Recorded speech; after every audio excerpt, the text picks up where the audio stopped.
Good morning. It's great to see you this morning.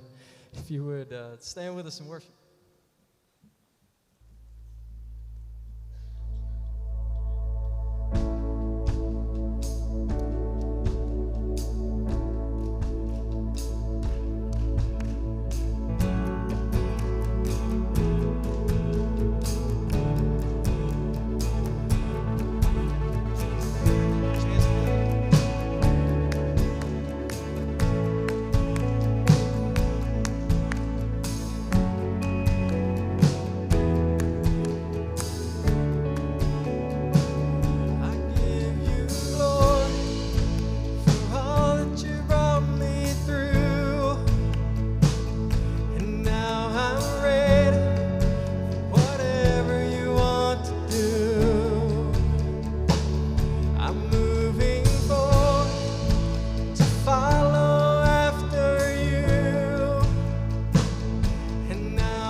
from tests and hardships, brothers and sisters. As difficult as they are, you will ultimately find joy in them. If you embrace them, your faith will blossom under pressure and teach you true patience as you endure.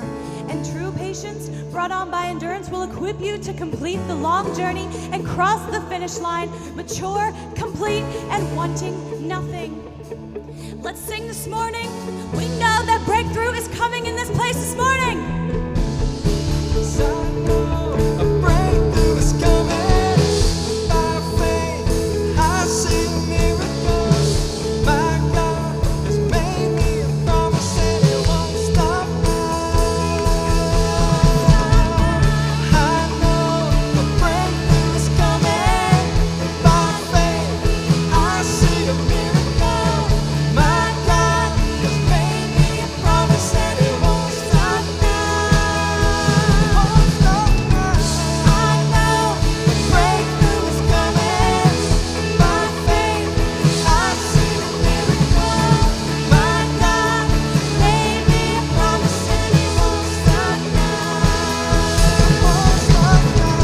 I know a breakthrough is coming. By faith, I see a miracle. My God has made me a promise and He won't stop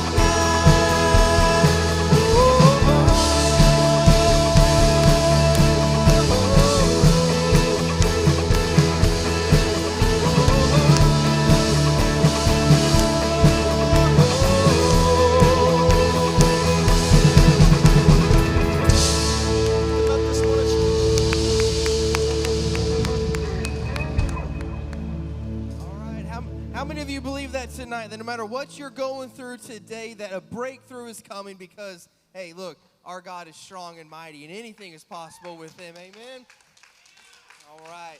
Look, it's so good to see all of you here today. Thank you so much for coming out to Cross Point worshiping with us. We want to just say welcome to our service. We want to welcome our online audience as well. And look, if you are a guest here, we want to give you a free gift before you leave. And so the way you do that is the cards beside you.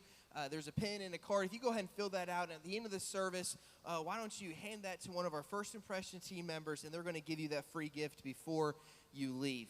At this time, a team is going to come forward. We're going to take up the offering. As always, you can give this way. You can log online to our website, or you can give through our app, which, as a side note, is a great way that if you don't get our emails or if you're not that informed as to what is going on, just log on to our app, and all the information is on there as well. So get plugged in as much as you can. Just a few announcements for you today. Keep in mind our Backpack Buddy program is back with the Falkland Elementary. And so if you have not received or signed up for a kid to bring him food every weekend, we got plenty of names back there on that back table still. So if you would go ahead and do that, we would greatly appreciate it. And also, ladies, don't forget that your Beth Moore simulcast is coming up at the end of this month. We want you to go ahead and sign up. And again, there's several different ways that you can sign up as well. You see the dates there, October 25th and 26th. It's going to be a great time. Beth Moore is amazing. She's a really disciple of the Word of God. And so she's got a lot of things that she can teach all of us. And so it would be a great thing for you ladies to get involved with. One final announcement, and that is in regards to Sea Crew. I want you to know there is no Sea Crew this evening. And the reason that's kind of short notice is because over the weekend, we were given a pretty cool opportunity to serve tonight at the Torrin Wells concert that's going on at Reimage Church. And so because of that, our teenagers are going to be there serving. And so if you are interested in doing that, please come see me after this service for the teens and Sea Crew. And we're going to get you all the information. But we're going to meet here at this building at 4:45 this afternoon before we head over there for our post. That's all the announcements. Who's ready to worship some more this morning? All right. Let's go ahead and stand up.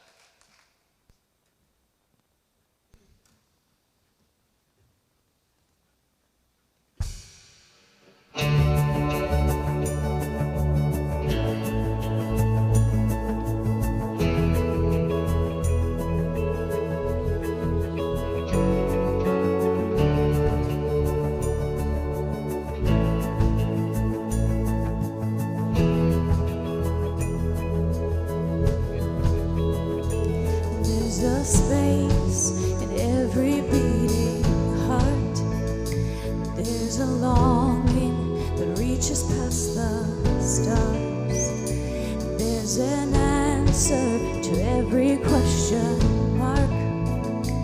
There's a name. There's a hope that's flowing through these veins. There's a voice that echoes through the pain. There's an ember ready for the flame. There's a name. We will fix our eyes on the one who overcame. We will stand in awe of the one who breaks the chains. Love has a name. Love has a name. Jesus. Love has a name. Love has a name. Jesus.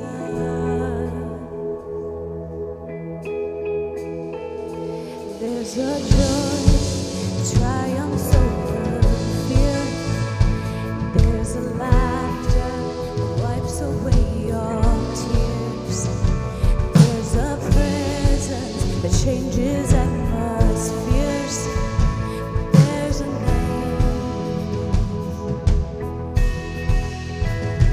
We will fix our eyes on the one who overcame. We will stand in awe of the one who breaks the chains. Love has a name. Love has a name. Jesus. Love has a name. Love has a name. Jesus. Victory has a name. Victory has a name. Jesus. Joy has a name. Joy has a name. Jesus.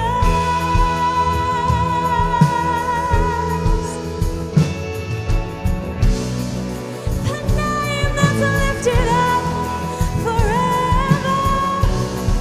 The name that shakes the earth and shakes the heavens. The hope for every heart, the Savior of the world, Jesus.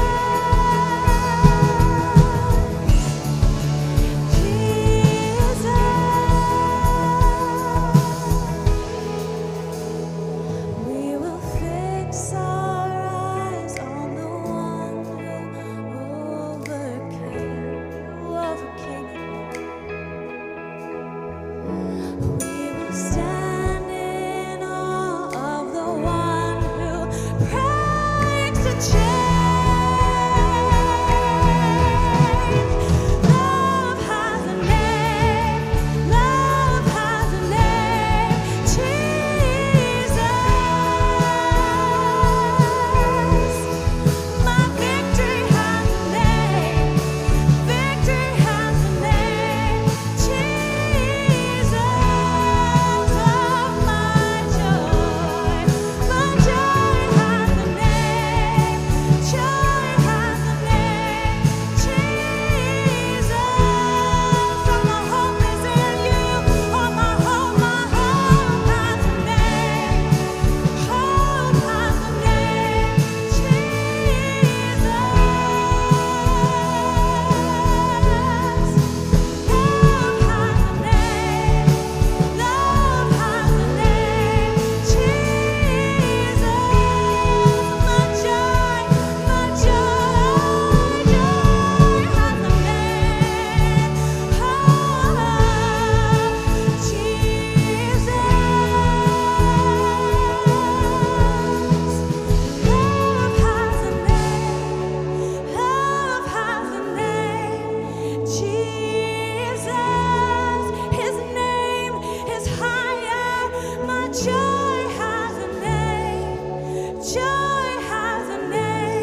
Jesus.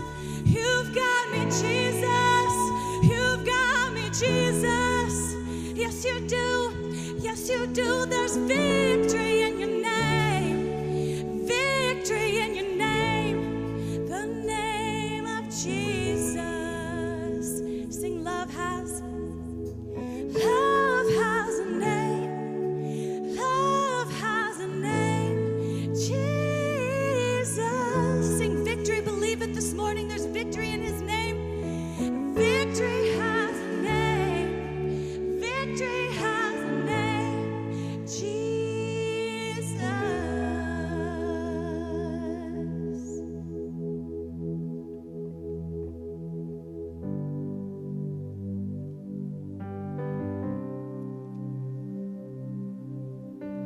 The word tells us it's just more than a song.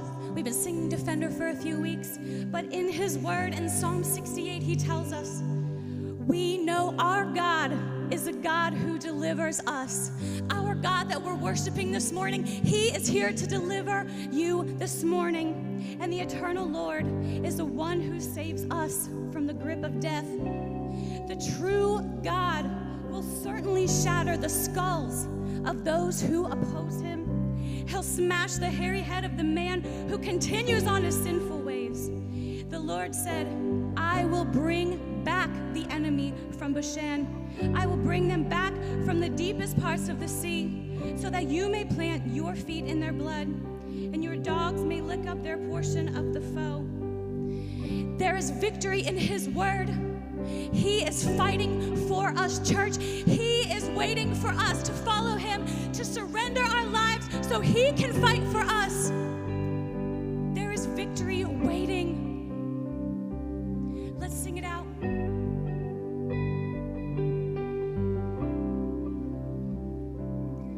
You go before, I know that you've even gone to win my war.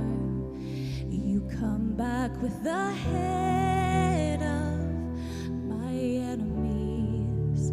You come back and you call it my victory. Yeah. Sing it out this morning, church. Believe his word. He is fighting for you.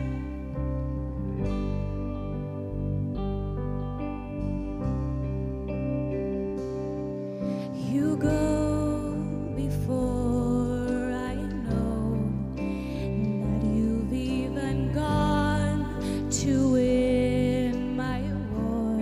Your love becomes my greatest defense. It leads me from the dry wilderness, and all I did was praise. And all I did was worship. And all I did was bow down. And all I did was stay still.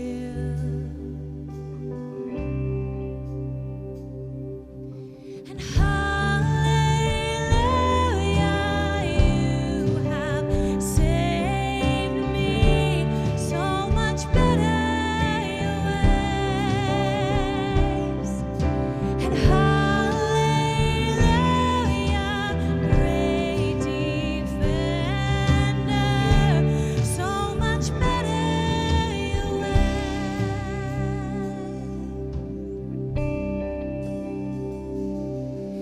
You know before I do, where my heart can seek to find your truth. Your mercy is the shade I'm living in. You restore my faith and hope again. And all I did was praise. All I did was worship. And all I did was bow down.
God, this morning we just want to lift you up and thank you for being here in this place. God, we just thank you that you don't ask the world of us.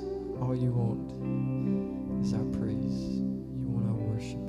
And God, we give that to you this morning. We just want to lift you up in this place. God, we want you to be here with us this morning. We just thank you for what you've done, what you're going to do. We love you this morning. In Jesus' name, amen. Thank you, church. You may be seated.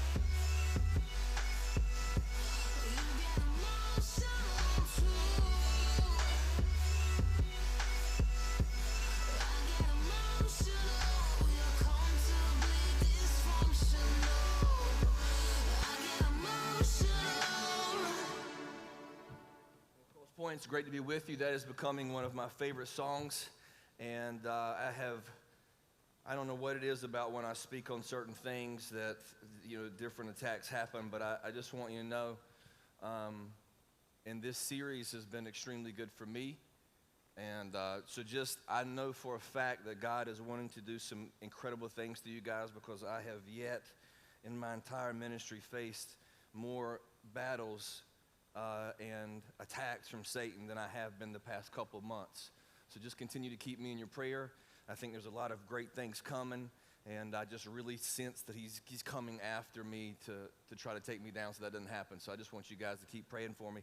It reminds me of what we're going to talk about today, but I want to share a couple of things with you before we start that. As we've been talking about our moods and emotions and feelings, there's a few things I wanted to remind you of that are in the back. So for those of us today, the subject that I'm in today is a pretty deep one, and I realize that basically all I'll be able to do is, hopefully, if you deal with this, take you from about here to here, and you might need God and some other helps to take you to full healing. And so there's a couple places that we have some brochures for Celebrate Recovery in the back. You might want to check that out. We also have, this is the new one we have back there. It's Miss Sarah Privet. She's a precious lady in our church. Does incredible family counseling, but great with mental health. So anyway, think through those. We have CareNet Counseling. This is a counseling service that I send a lot of people to. All involved. Every name I give you is a strong believer in Christ. We also have Made to Thrive. We got Thrive Counseling, another precious lady in our church that will help you and or your family with mental health or whatever you're going through. So I want you to know this. So these people that I mentioned are much smarter than me when it comes to this area, so you can get one side from me, but you might need some professional help to take it to the next level. So keep that in mind as we're going through this. I can kind of give you a couple tools, and but some of us, right, if you're way down here and you need to get up here, you might need a little extra help, someone to help you see the steps for God to get you there. So we're going to kind of go ahead and start today as we talk again about emotions and mental state and our mood. Here's what we've been looking at. If we allow our emotions to control us, they can turn from natural feelings into a prison of which we can't escape. So we've talked about that week after week. Our emotions, our feelings, these are just natural things that happen. They're normal feelings, normal emotions. God created all of them to happen inside of us. However, if we don't watch it, all of these feelings, if we allow our feelings and our emotions to lead us, they can basically turn from being natural and come into a prison that we can't escape from. And I would say this, that many times those of us, we say this every week, those of us in here that might struggle with a certain issue or mood or feeling or whatever that is, what happens is, if that's you, you start to believe that that's who you are, right? So that just becomes, like, this is just my life now. This is how I have to live. And I want to say this to you every single week, is God sees us differently than we see ourselves.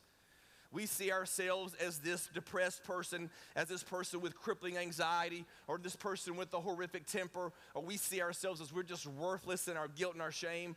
God sees past, he sees through all that, and he sees the emotionally and spiritually healthy person that we can become.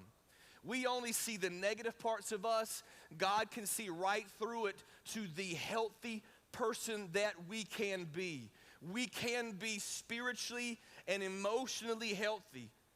That's what God sees. He doesn't see us the way that we see ourselves. And so if you can grab anything, realize as whatever you're thinking about yourself right now, God sees you completely different. He sees you in the way that He was created you to be, and He wants you to get to that point. He wants you to be there. Let's go ahead and give you a definition of depression. I titled today's service is called The Depths of Depression. So we're gonna hit this today. Depression is an illness or mood marked by feelings of sadness, worthlessness, or hopelessness, as well as problems concentrating and remembering details. Now, those of us in here who might have dealt with it or dealing with it, you know that it also has sleep issues, eating issues, and maybe you don't deal with sadness. Maybe you just deal with straight numbness. You don't feel anything. You're like, Ray, I'm not sad or mad all the time. I don't ever feel happy. I just feel nothing. Like every day you wake up and it's a struggle. Like you wish you could at least feel mad at something, but there's nothing there. The things you used to enjoy doing, you don't enjoy those anymore. The things you used to hate doing, you don't even hate. You don't even do anything. Like, and you can get to the point where you don't even want to leave the house. And so it can get to that point and become such a struggle. Once again, God doesn't see you the way so you see yourself. He sees the emotional and spiritually healthy person that you can become. And so as you're working through all these things, and I would say this, all of us in this room have one or many of these symptoms from time to time. But those of you in this room that deal with it every day know that it doesn't just pass away like for some of us, you had a rough day and it's gone, right? For you, it's been a rough years. And for you, you struggled every day. Is life even worth living? You get to certain points in your life, and I would say this is just statistics. 1 in every 5 people have been on medication for depression. So if you're thinking about, you start to think that you're the only one, and you start to think that you got a problem, and you're weird, what you need to understand is all of us in this room, all of us watching online, we all have our own struggles, things that we have to work through, and we need God's help. We need other people to help us through that. And if we just isolate ourselves, it'll only get worse. And so I want you to see that I'll go ahead and be honest with you. I used to be one of the people that I thought emotional things weren't real, right? I'm just going to say that was me. Early in my ministry, when I was a youth pastor, I would hear of depression and anxiety, and I would just say, okay, just maybe like cheer up or something, like be happy. And that was my real thought. Like that was my pastoral advice. We just be happy, because that's what I do, so why can't you do that? And I had no idea, I didn't fully understand things, because like if you got a broken arm, I can go, okay, your bone's sticking out of your arm, I think you might need a little bit of help. Let's get that fixed up. But when it's on the inside, I didn't understand it. I didn't know how to fix it. It didn't make sense to me, and so a lot of times, if you're the same as me, I just dismissed it. And you've heard this story many times, but it's when I quit sleeping for no reason that I realized, wait a second. Things that go on inside of you, even sometimes things you don't feel going on inside of you, can absolutely mess up your physical life. It can mess you up physically in many different ways. And I realize now that just some things that I've had happen to me, I realize that the people who deal with things worse than me on a higher level, what they must go through. And I feel ashamed for the years when I just said, what you're saying is crazy. Because now I see how real these things are, and how they can take over your lives, and how it's all you can think about, and it's all you can focus on. And I felt weak. When I started having problems, I felt weak and I felt weird. And I'll be honest with you, I have never in my life felt weak or weird. It's not me. I have always been one who had a little too much confidence, okay? So I've never been one to feel weak and low self-confidence. That's never been me. But I started feeling that way, and I started thinking it's the opposite. It is not weak to seek out help. It is the smart and the strong who do, okay? It is not weak people who seek out help. It is smart and strong people who seek out help. And as we go through today, this is something I want you to know, if this is something you struggle with, is your illness is not your identity, okay? As you think through things, as you think about what you think about yourself, as you think about what others think about you, I want you to see that your illness is not who you are. It is not your identity. It's just an illness. And it's something that we need God's help with and some other people's help to help us through, to learn how to process, to get where we need to be. But what I am telling you today is no matter what you deal with, all 5 weeks of this series, if you see yourself in any of these weeks, whatever it is, it's not your identity. It's not who you are. You are who God created you to be. You just happen to be going through something that's not really working out well in your life right now, but your illness is not your identity, and I want you to understand that. And I want you to see this too. Church is not where all the perfectly healthy people come. Church is where broken come for healing. I think over the years we've got to the thought process that church is where I put on a very nice suit and I put on a really good smile and I walk in here with my friends and I sit down with my family and I look at everybody and I'm like, how you doing? I'm like, man, I'm doing great. Everything's fine. And we just come in and we believe this church service is some kind of a place where we sit in a chair and we're like, man, these people can really sing. This is amazing. My kids, like, they have a good time in the back. And my teenagers have a good time at Sea Crew on Sunday afternoons. This is fantastic. And I hear a mediocre preacher, but he makes some funny jokes, so I'm okay with being here. And so you kind of like it, and you go home and you think, that was a good church service. And then you go home and you take off your church mask, and it's sadness, it's anger, it's bitterness, it's anxiety. And here's what we need to do. What we need to do when we wake up on Sunday mornings is just take it all off and come in here and be real. Also this, I put this, churches, and then I put life groups in parentheses, should be places where we feel comfortable sharing that we are not okay, right? We have to get to a point to where we realize that wherever it's at, especially for me, it's in smaller settings, where we are able to look at people and say, guess what? I know in church Sunday I told you that everything was fine, but it is not. And I believe that we, you, me, all of us have got to get to a place where we realize that church is not where just a bunch of perfectly healthy people come to clap to music. Anything church-related, especially our life group system, is a place where I believe you need to come and you need to be ready to sit there and look at people and say, I'm not okay at all. Like I'm a messed up person, and maybe you can help me.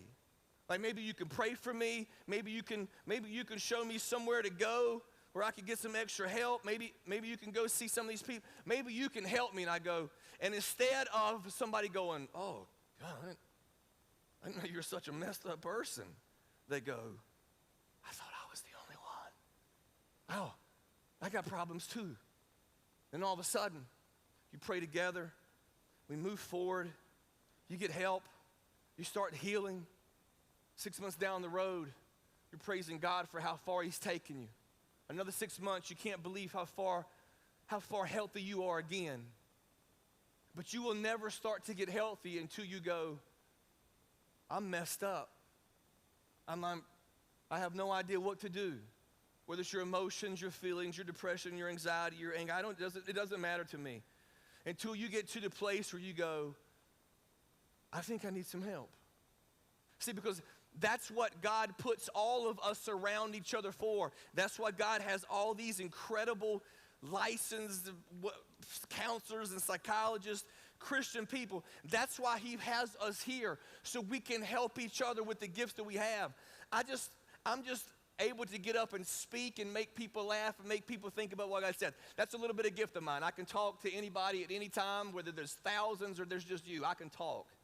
But other people have the ability to get out of you whatever's really eating you inside, and those are the people that you need to go to and get some help. So I need you to understand, I need myself to understand that church or our life groups or sending a message to somebody, anybody that you know that's associated with Crosspoint, we have all got to get to the place where we go, I'm not okay. I said everything was going really good, but I'm really struggling, and I need you to pray for me and maybe help me get somewhere. Because I'm starting to get to a place that's starting to scare me. Maybe that's you. But you'll never be able to say 6 months from now, wow, I've come a long ways, until you're ready to say to somebody, I need some help. Psychologist Stephen Leroy said, we were never designed for the sedentary, indoor, socially isolated, fast food laden, sleep deprived, frenzy pace of modern life. We were literally not designed for that lifestyle. And so as we think about depression, it is in theory, and once again, I'm not the psychologist, so I'm not going to give chemical and brain all that, but a lot of it has to do with lifestyle and our thinking. We'll get into that in a few minutes. But all of us in this room, we were not designed to not sleep and go all day, every day, and be focused on so much, and we are torn apart, and we don't have enough time to spend with our Savior to renew our soul. We were not created to live this way, and yet we do it month after month and year after year and year after year. In 2017, it caught up with me like a freight train, and it has caught up with me again. And I'm trying to figure out, what exactly is God trying to teach me and how to show, and what am I not trusting? I'm trying to figure all these other things out myself. So what I am preaching to you every single week is the same thing I've been hammering into my own mind. It is okay for you to not be okay. And it's what I'm trying to learn is, even as a pastor, it's okay for me to not be fully okay. And it's okay for you to go get help. It's okay for me to go get help. It's okay for us to go, I really need somebody to help me understand more of how God can heal me of whatever it is that I'm dealing with. And as we look at this, right, sedentary, indoor, socially isolated, throw social media in there and we got some serious problems, right? I mean, we're eating fast food. We're just going every rest in our souls and our spirit. We throw the social media on there all the time we're online, and then we got some serious problems brewing in our hearts. And as it keeps brewing, it keeps taking us farther and farther down. I'm going to go ahead and tell you, some of us were raised a little differently, right? We didn't have screens, or we had like a tube, and it had like 3 channels that you could barely get. And so might as well go outside and ride the bike and shoot BB guns. I mean, that's what we did. Here's what new studies are teaching us, that this generation's brains are being shaped differently because they're being raised by screens. This is one of the many reasons why we're seeing anxiety and depression at such high rate of numbers in young children and students and teens and college people. It's simply because instead of, as we said, we were not designed for the sedentary, indoor, socially isolated, fast food laden, sleep deprived, frenzied pace of life. Throw social media in there, and that's what our kids deal with every day. I didn't have social media. I had a bicycle and a BB gun. That's like it, and a baseball. So my biggest stresses in life were, does that girl like me? And am I going to hit a home run tonight? That's literally all I cared about. I didn't even care about tests. I didn't worry about school. I was like, okay, let's make sure I'm going to be a Major League Baseball player. Didn't work out, obviously. At curveball. They didn't ever been to that curveball. I believe I've been to majors, but anyway, that's another story. I'm getting upset again about my baseball career. But all I really cared about is, am I going to play baseball good tonight, and does that girl like me? And that was the biggest stress I had. I wasn't stressed looking at screens all day. I was outside in the sunlight. I mean, studies show that even 15 minutes of sunlight a day reduce stress and anxiety and different things. So we need to understand that part of what we deal with is simply because of the lifestyles that we have to lead. We kind of have to lead some of these lifestyles, right? Right? You're not a construction worker, you're not a Saturday. You got to sit in front of a computer all day. So you're kind of already back. You're already behind the 8 ball, and to get healthy. You're there all day, isolated. You're pounding food. You're trying to top out. You're looking at the screen. You're getting frustrated. We were never meant to live this way. We're stressed to the point to where our cortisol is through the roof, and it stays there. Right? Remember, we talked about God created the cortisol to rise up, but us like if a mountain lion was running, okay, I'm freaking out. I got flight or fight. But now we're so frustrated looking at screens. We don't get to get outside and play. We don't get to really build relationships with people. The only relationships we have is right here, and that's not real. We don't have real things. We don't have real relationships. We're focused on screens, and the next thing you know, we wake up and we're like, something's wrong with me. Like I don't feel right. I'm not sleeping anymore. I feel sad, or I feel numb, or I feel anxious, and you're like, what's happening? I would say here's another reason.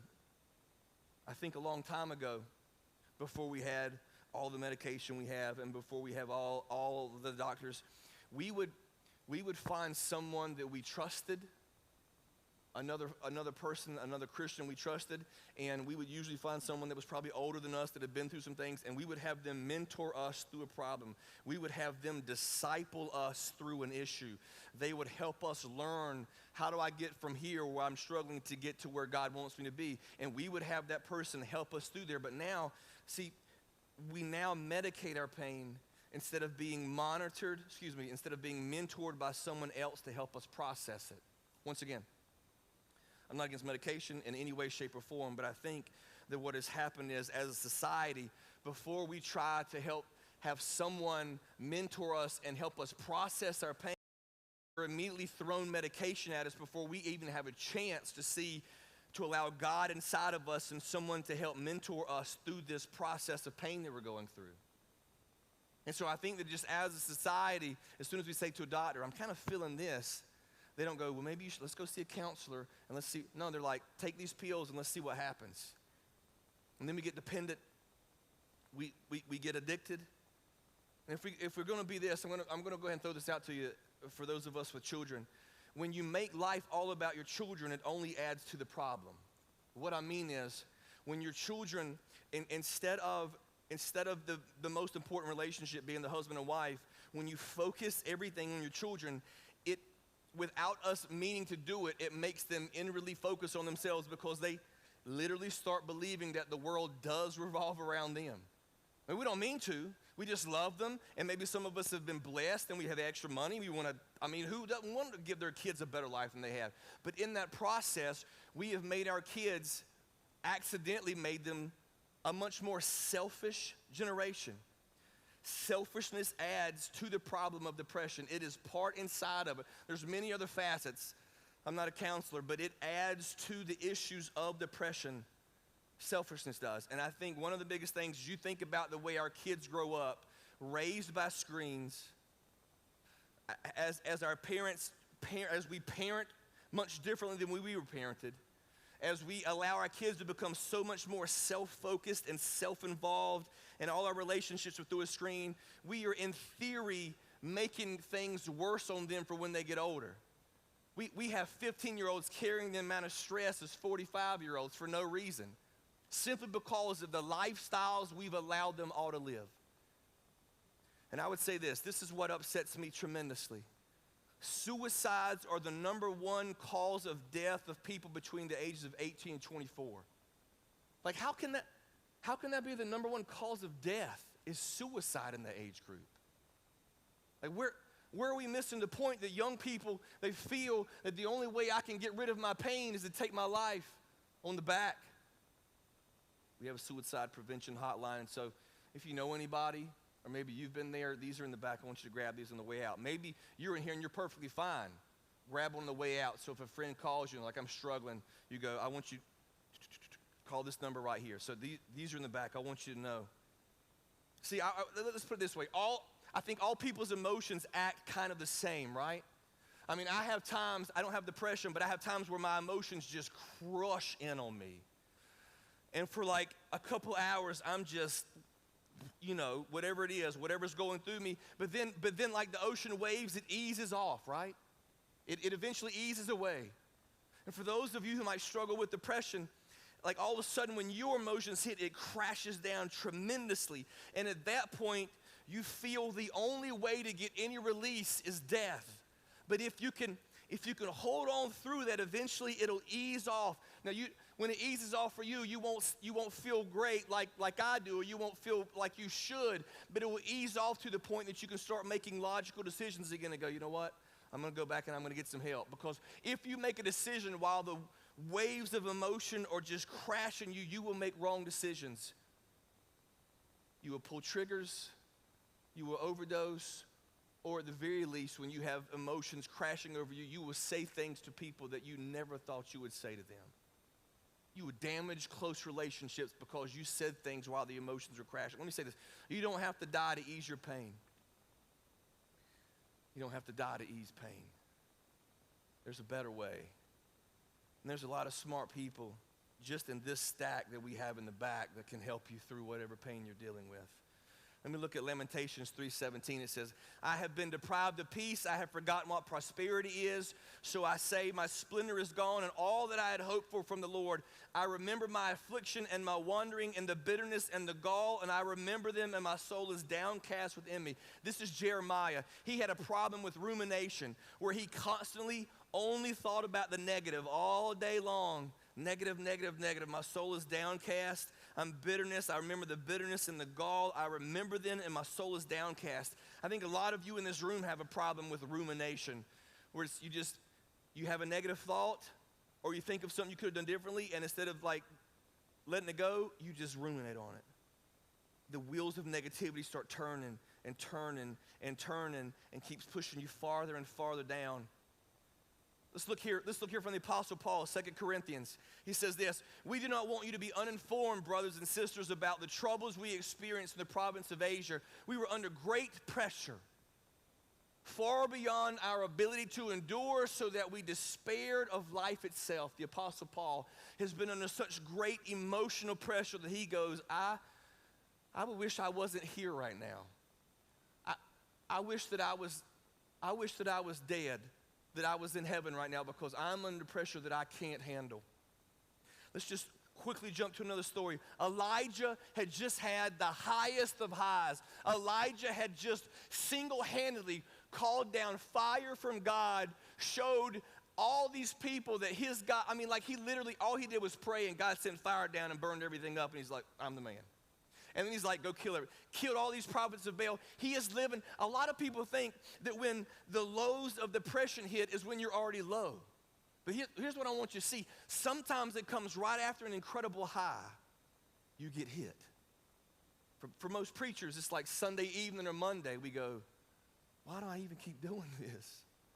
Right? Sunday evening, all of a sudden, all the negative emails start rolling in, all the mean things people say, or maybe if it's late enough, you turn it off, but then when you turn it on Monday morning, they all start rolling in, and you go, gee, I'd just rather go drive a truck, right? That would seem a lot easier.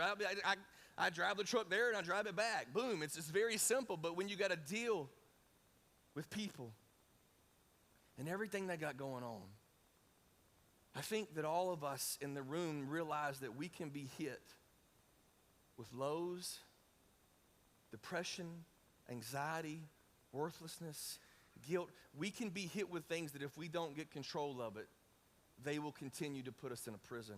1 Kings 19:1-4, after his high, he says this. Now Ahab told Jezebel everything Elijah had done, and then he killed all the prophets with a sword. So Jezebel sent a messenger to Elijah saying, may the gods deal with me, be it ever so severely, if by this time tomorrow I do not make your life like one of them. Now here's big shot Elijah. Elijah was afraid and he ran for his life. And then he came to Beersheba in Judah, and he left this servant there. And while he himself went a day's journey to the wilderness, he came to a broom bush. He sat down under it, and he prayed that he might die. He said, Lord, take my life. I am no better than my ancestors.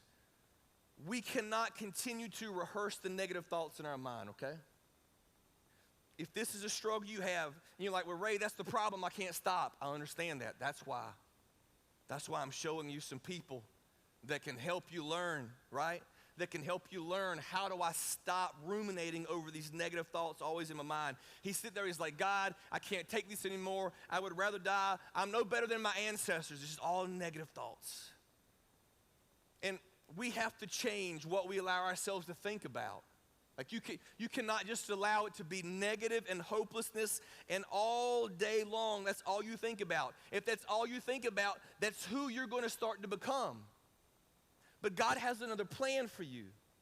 So what you've got to realize is, it is absolutely okay to not be okay, and figure out, how can I get some help and how can I move forward in this area? We have to change what we allow ourselves to think about. How about this? When you feel depression coming on, the last thing you need to do is to be alone with your thoughts. That's the last thing. If you feel depression coming on, the last thing you need to do is to just be alone. But what I see every person that struggles with this, they go, you know what, I don't want to deal with people. I just need to be by myself. And when you get by yourself, what do? Your thoughts just continually run and you get deeper and deeper. You have Elijah here. If you look back through all of his Old Testament, everything he did, his servant was always there carrying Elijah's stuff, doing whatever Elijah needed. But here Elijah goes, hey, you know what? I'm really down. You stay here. I'm going to travel an entire day by myself, and I'm really just going to struggle by myself. I could really use your help, but I don't really want you here. I need to deal with this myself. When you feel depression coming on, the last thing you need to do is to be alone with your thoughts. When you are depressed, I want you to see this. You can't trust your thoughts or emotions. When you are depressed, you cannot trust your thoughts or emotion. You need input from other godly people that you trust. There is something powerful about getting your secrets out in the open, whatever those secrets are. There is something powerful. If your secret is just simply, I struggle with depression, get it out in the open. There's something powerful about getting light on top of your things. There was this night at my life group. I don't know what happened. I don't even remember we were literally not talking about anything spiritual. You can understand that from me if you've ever hung out with me for a while. It takes me a while to get around to spiritual things. I just enjoy talking and laughing. And as we started getting to spiritual, all of a sudden, 3 or 4 people started sharing their just innermost struggles with depression and anxiety and everything they're going on in life. And the next thing I know, 4 or 5 people were crying. I'm like, what just happened? What is going on here? And I realized that all of a sudden, they were able to bring out all of the junk and just put it out in the light for everyone to see. And then we were all able to not go, what is your problem? We didn't say that. We're like, oh gosh, man, I got problems too. How can I help you through yours? How can you help me through mine? How can we move forward together? Maybe we need to call these people. Maybe we need to call Miss Sarah. Maybe we need to call Lynn. Maybe we need to call some of these people and get some help. But whatever it is, you need to feel free to share. We can't allow our feelings to lead us. We cannot allow our feelings to lead us. Our feelings lie to us. We have got to follow the truth. Right? John 8:32. You will know the truth and the truth will set you free. But Ray, I can't focus on the truth. All I'm focusing on is the negativity. I understand that. That's why you need to seek out some additional help. People much smarter than me that can help you see God's truth in a different way when it comes to what you're struggling with. Depression sets in deeper and faster when we compare our lives to others. Like it just does. I think you know what I'm talking about. It's called social media. Right? I keep bashing it, and I'm going to keep bashing it, right? So social media, like, all I see is your highlight reel. All your new cars, all your vacations, all your new stuff, and I'm like, well, dang, I thought I was doing pretty good, but apparently in my life, I'm a loser. And the next thing I know, I start to get pretty upset, and I started feeling pretty down about myself. And I would imagine if that ever happens to me, it happens to you too. And I'm just letting you know that depression sets in deeper and faster when we compare ourselves to others. I want you to see this. We cannot compare ourselves to others and try to keep up with others and please God at the same time. We are not here to please other people. We are here to please one. And then as we look at 1 Kings 9:19, I don't have it on the screen. I'm just going to tell you this as we try to close it down, is that through this, as Elijah was sitting there, he took a nap, and then he ate, and then he took another nap, and then he got up again. Here's a couple things that from my point of view will help get you from here to maybe here, right? And then you can start working with some other people to get you farther. First thing is make sure that you get physically healthy, right? He ate food, he tried to sleep. Maybe you don't sleep like me. I understand, whatever it takes. What you got to do, first thing as you're struggling with depression, try to figure what will make you physically healthy. Can you get physically healthy? And we'll start working everything back for the other direction. Also, make sure you spend time sharing your heart with God and with godly people that you trust. When you get into a depressed state, you just want to sit there and be negative and not think. How can you spend time sharing your heart with God? You might be screaming at God. He's a big boy. He can handle it. Share your heart in whatever way you can get the feelings out. Pick someone in our church.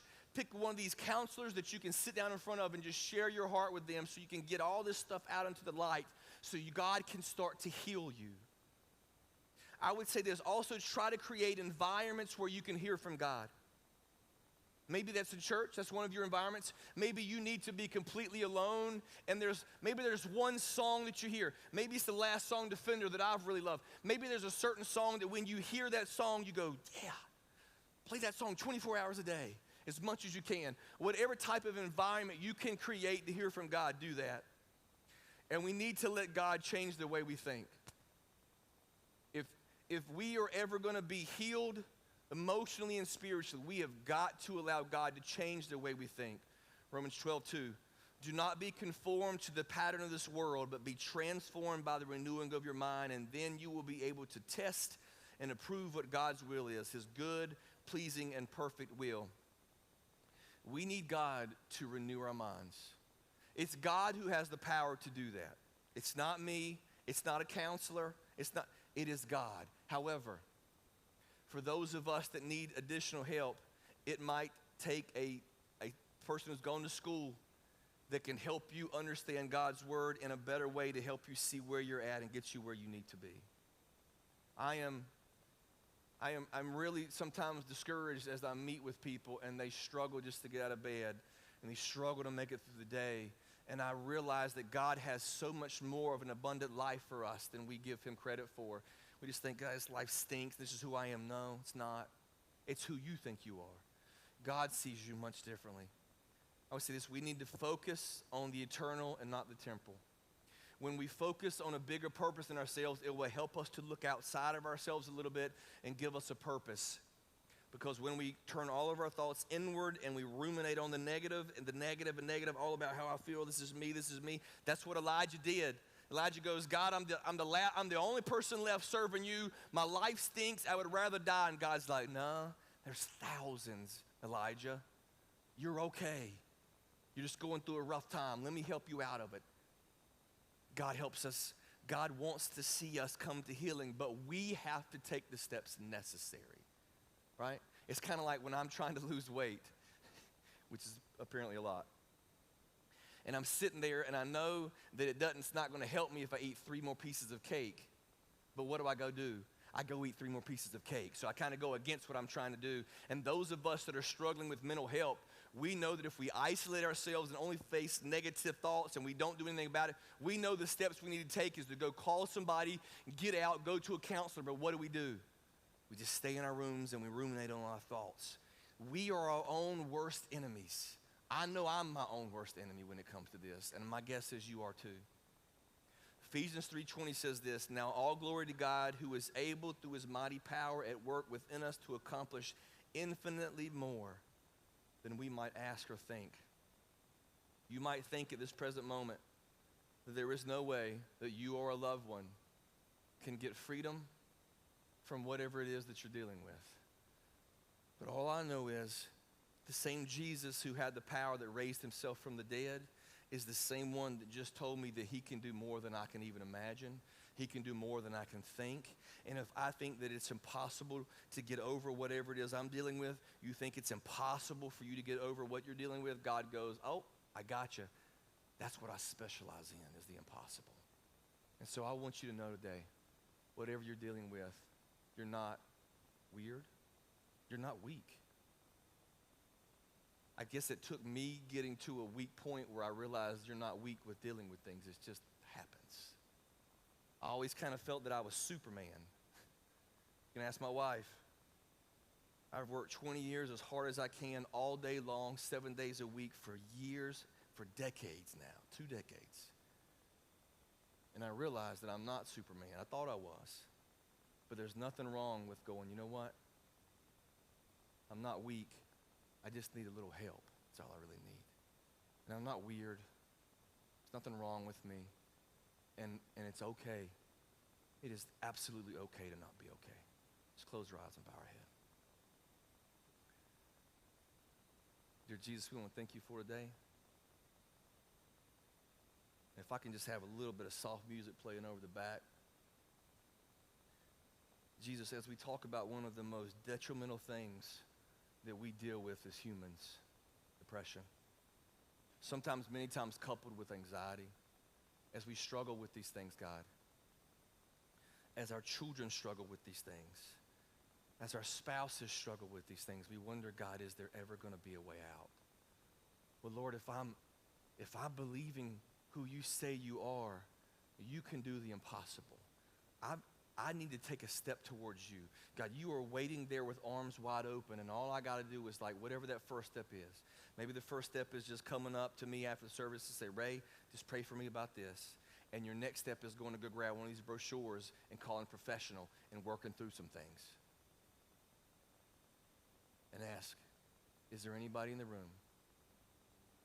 I don't know if you're going through depression or anxiety or hopelessness or worthlessness or bitterness, anger, fear. Like, it doesn't matter to me.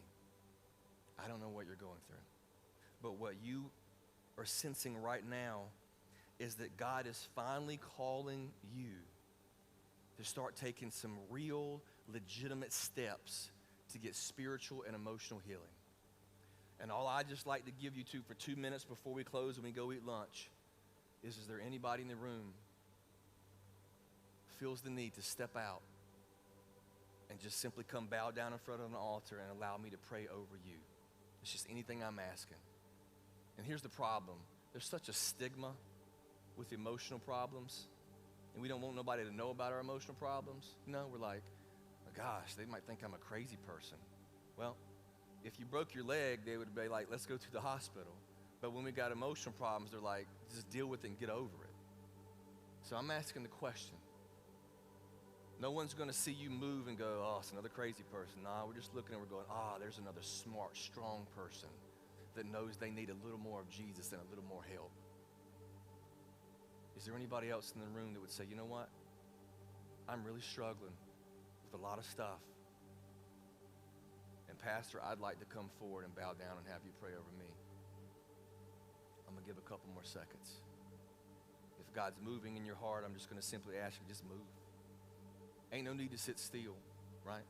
We all church people who love each other, right? Isn't church a place where we're supposed to come? The broken come to start the healing process.